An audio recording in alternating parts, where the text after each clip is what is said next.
Bonjour à tous, j'espère que vous allez tous très bien. Ça faisait longtemps honnêtement, vous m'avez manqué, ça faisait pas mal de temps qu'on n'avait pas fait de vidéo et surtout qu'on n'avait pas fait de vidéo voilà, en facecam parce que ma dernière vidéo, si vous ne l'avez pas encore vue sur l'ADN du FC Barcelone, c'était en voix off. D'ailleurs, je vous invite à aller la voir. Voilà, retour, petite pub directement. Non, vraiment, je vous invite à aller la voir. C'est une vidéo qui m'avait pris pas mal de temps et c'est un petit peu mon petit bébé. Voilà, c'est personnellement ma vidéo préférée sur ma chaîne, donc je vous invite vraiment à aller la voir. Donc voilà, on commence directement par une pub. Je suis très heureux de vous retrouver aujourd'hui, même si on va parler d'un sujet qui est un petit peu inquiétant, d'un sujet un petit peu triste aussi. On va parler de la situation actuelle du FC Barcelone, la situation non pas financière, parce qu'on sait que le Barça a des problèmes financiers, mais que ça peut se régler avec le temps sur le long terme. Aujourd'hui, on va plutôt parler de la situation budgétaire du FC Barcelone, avec tous ces problèmes au sujet de la masse salariale du FC Barcelone. Alors accrochez-vous, arrêtez ce que vous êtes en train de faire, parce que ça va être un petit peu compliqué. Je vous avoue, je suis pas économiste, donc je suis pas spécialiste du tout, mais je vais essayer de vous résumer tout ça et de vous donner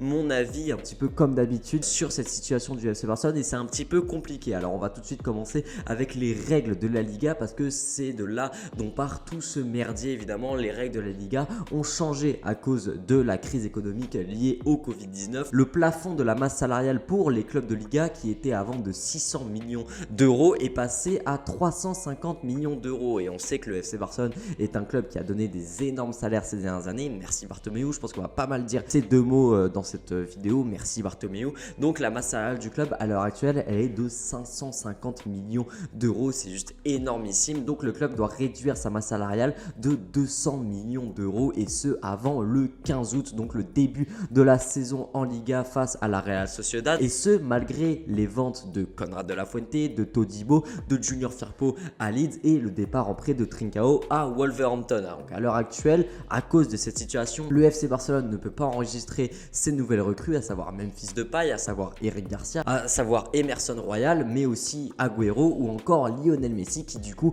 n'est pas encore prolongé officiellement à cause de ces histoires de fair play financier. On sait que Messi veut prolonger, que le club veut prolonger Messi. Ça, c'est une chose qui est évidente, mais à l'heure actuelle, à cause de cette situation avec le fair play financier, le Barça ne peut pas prolonger Messi et ne peut pas enregistrer les joueurs que je viens de vous citer pour la saison prochaine. Alors, il y a plusieurs solutions qui se présentent à l'heure actuelle pour le FC Barcelone, et ça va être des solutions ciblées en fait. Ça va être des sacrifices à faire parmi les joueurs pour pouvoir baisser cette masse salariale, pour pouvoir faire rentrer des sous. Les principes, ça va être les joueurs inutiles qui ont un énorme contrat. On a par exemple eu le contrat de Mateus Fernandez qui a été rompu dernièrement. Apparemment, il voudrait porter plainte contre le club, mais il y avait une clause dans son contrat qui stipulait qu'il pouvait être rompu à n'importe quel moment contre des indemnités. Alors évidemment, ça n'a pas été forcément fait très correctement par le club. Il a appris que son contrat avait été résilié par email, Mateus Fernandez, mais voilà, à l'heure actuelle, l'objectif du Barça, c'est pas de faire dans le social, c'est de faire dans l'efficace et de faire les choses le plus vite possible. Et on va voir d'ailleurs que le Barça ne fait pas dans le social, avec notamment le cas de Samuel Umtiti, qui touche, on le rappelle, 12 millions d'euros par an et qui ne veut pas partir en prêt, qui ne veut pas être vendu, qui ne veut pas baisser son salaire et qui ne veut pas résilier son contrat à l'amiable. Donc le FC Barcelone aurait trouvé une solution pour pouvoir résilier le contrat de Samuel Umtiti. Ils veulent résilier son contrat en disant qu'il est inapte à l'heure actuelle à exercer sa profession de footballeur. Ils sont prêts à aller défendre ce point de vue vers la FIFA pour pouvoir résilier le contrat de Samuel Umtiti. C'est vrai que à l'heure actuelle, Umtiti a refusé, on le sait, plusieurs fois de se faire opérer de son genou qui a causé toutes ces blessures. Cette saison, il a joué 16 matchs, mais en termes de temps de jeu, il n'a joué que 9 matchs. Donc c'est vraiment un joueur qui est quasiment inapte à exercer sa profession. On l'avait vu aussi dans ses courses, dans tout ce qu'il entreprend. À l'heure actuelle, Samuel Umtiti n'arrive quasiment plus à jouer au football. Donc c'est la méthode que le Barça va employer pour pouvoir entre guillemets virer Samuel Umtiti. Et est-ce qu'il y a vraiment le choix? Alors certes, je vois certaines personnes dire que c'est des méthodes qui sont inacceptables, que c'est des méthodes qui sont abjectes, mais est-ce que le FC Barcelone a le choix? À l'heure actuelle, il faut dégraisser dans la masse salariale, il faut faire partir des joueurs, et Samuel Umtiti ne veut pas négocier avec le club, ne veut pas négocier avec d'autres clubs non plus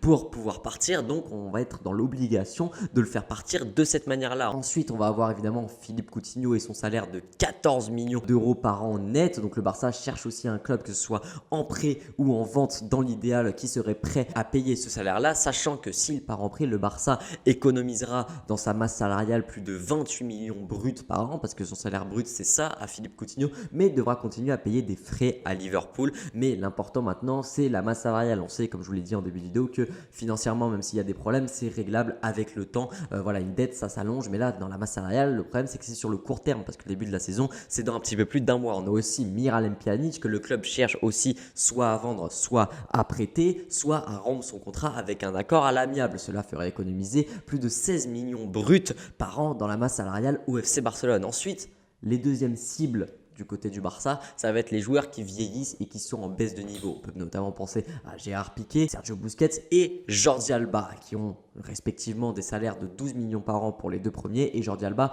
de 10 millions d'euros par an. Ces trois joueurs qui aiment le club et qui apparemment auraient accepté de baisser leur salaire, notamment Sergio Busquets qui aurait accepté de le diviser par deux pour pouvoir aider le club. Mais pour moi, Gérard Piqué par exemple doit quitter complètement le club, mais c'est déjà une avancée du fait qu'ils baissent leur salaire. Et les troisièmes cibles, et ce serait vraiment triste et dommage, mais c'est vraiment en cas de situation de crise, en cas de situation de non-retour, ce serait malheureusement quelques jeunes du club comme Ronald Araujo ou Sergio Dest, voire Riqui Puig, qui rapporteraient un bon prix et pas mal d'argent à injecter dans le budget salarial. À l'heure actuelle, la masse salariale du FC Barcelone, elle est de 110% de son revenu global. Ce qui veut dire que le club ne peut dépenser que 25% des revenus qu'il perçoit. Donc même si le Barça arrive à prêter Umtiti, Pjanic et Coutinho et donc à économiser 90 millions d'euros dans cette masse salariale, enregistrer Agüero, Garcia, Emerson et Depay est toujours impossible car ça coûterait quand même plus de 25% de ces 90 millions économisés. Donc voilà, c'est vraiment énormissime quand on se dit que le Barça, la masse salariale correspond à 110% de son revenu global. Ça montre à quel point la gestion de Bartomeu a été calamiteuse. Voilà, évidemment, on voyait que le côté sportif, mais on savait très bien qu'à un moment donné, ça allait causer énormément de problèmes. Alors évidemment que le Covid n'a pas aidé, mais ça allait forcément arriver un jour ou l'autre et la gestion, qu'elle soit sportive, économique, financière ou budgétaire, a été catastrophique sous Bartomeu Rossell et c'est ce qui fait à l'heure actuelle que le Barça est dans cette situation si compliquée. Le Barça était quand même à 550 millions d'euros de masse salariale, donc même si avec le Covid ça a baissé à 350 millions le plafond de la Liga, avant c'était à 600 millions, donc on était vraiment à la limite. Et voilà, Bartomeu il a tout simplement gagné. Voilà, vous connaissez ma théorie sur Bartomeu, que le but c'était de détruire le club. Et là le problème c'est que vu que les merdes commencent à arriver sous Laporta, c'est Laporta qui va devoir gérer ça, c'est Laporta qui va devoir faire de la magie pour sauver le club. Il va être obligé d'avoir recours à des moyens qui vont être astronomiques pour pouvoir sauver le club. Joan Laporta, et je lui fais confiance, évidemment je pense qu'il va faire tout en son possible pour le sauver, mais on va avoir des années vraiment compliquées du côté du FC Barcelone. Et vu que ça va arriver sous Laporta,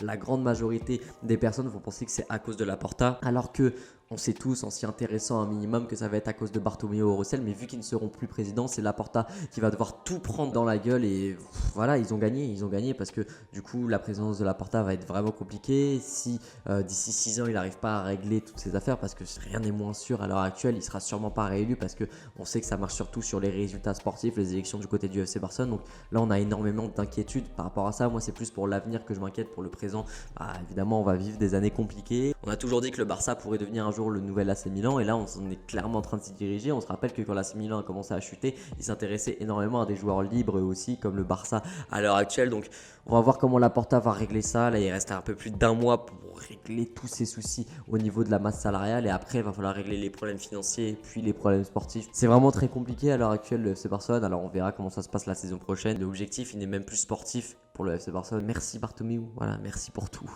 Merci, c'est lui qui nous met dans la merde et c'est Laporta qui récolte derrière. Voilà, moi personnellement je suis pas très optimiste. Alors je pense qu'on va réussir là à enregistrer quand même tous ces joueurs pour la prolongation de Messi. On verra évidemment. Là à l'heure actuelle il a agent libre, même s'il veut prolonger. Si le Barça ne peut pas le prolonger, Messi devra chercher un nouveau club. Je pense qu'il aura pas trop de mal à trouver, mais voilà, la séparation entre Lionel Messi et le FC Barcelone pourrait se faire comme ça, pourrait se faire à cause de Bartomeu et tous ces problèmes économiques. Et encore une fois, voilà, si Messi part, ce sera Laporta qui sera accusé, alors que tout est de la faute de Bartomeu encore une fois. Donc ne croyez pas tout ce que vous lisez, tout est de la faute de Bartomeu les amis. Donc voilà, j'espère que cette vidéo vous aura plu. Je vous mens pas que là on va rester sur le rythme actuel des vidéos, voilà, beaucoup moins ponctuel que pendant la saison, jusqu'au retour évidemment en compétition du FC Barcelone le 15 août prochain. En plus je vous réserve une petite surprise pour le premier match de la saison. Je vais voir si j'arrive à la mettre en place évidemment. C'était Franek, partagez, likez, abonnez-vous. Ciao.